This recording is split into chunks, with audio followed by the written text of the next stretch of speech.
Voici l'histoire d'Aline Sitoé Diatta. Histoire d'Aline Sitoé Diatta. Aline Sitoé Diatta, souvent appelée la Jeanne d'Arc du Sénégal, est une grande figure de la résistance africaine.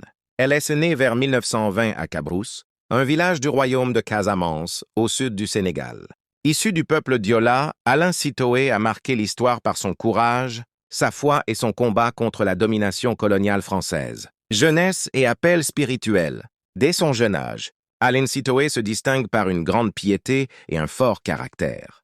Vers 1941, alors qu'elle vit à Ziguinchor, elle dit avoir reçu une révélation divine lui demandant de défendre les traditions et la dignité de son peuple face aux injustices coloniales.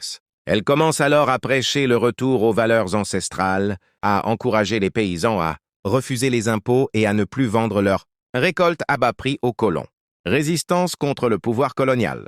Son message se répand rapidement dans toute la Casamance. Aline Sitoé appelle à la désobéissance civile. Elle demande de ne plus participer aux travaux forcés ni à la culture imposée de l'arachide, symbole de l'exploitation coloniale. Cette résistance pacifique mais ferme inquiète fortement les autorités françaises, qui la considèrent comme une menace à leur autorité. Arrestation et exil. En 1943, les colons décident de l'arrêter.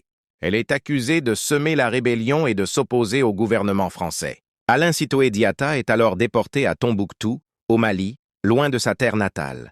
C'est là-bas qu'elle meurt quelques années plus tard, vers 1944 ou 1945, dans des conditions mystérieuses. Son corps ne reviendra jamais en Casamance. Héritage et mémoire. Aujourd'hui, Aline Sitoé Diatta est considérée comme une héroïne nationale du Sénégal. À Ziguinchor, le stade régional, l'université et plusieurs rues portent son nom.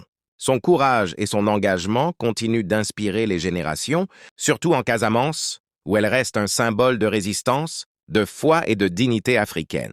Souhaitais-tu que je te fasse une version en Wolof de cette histoire?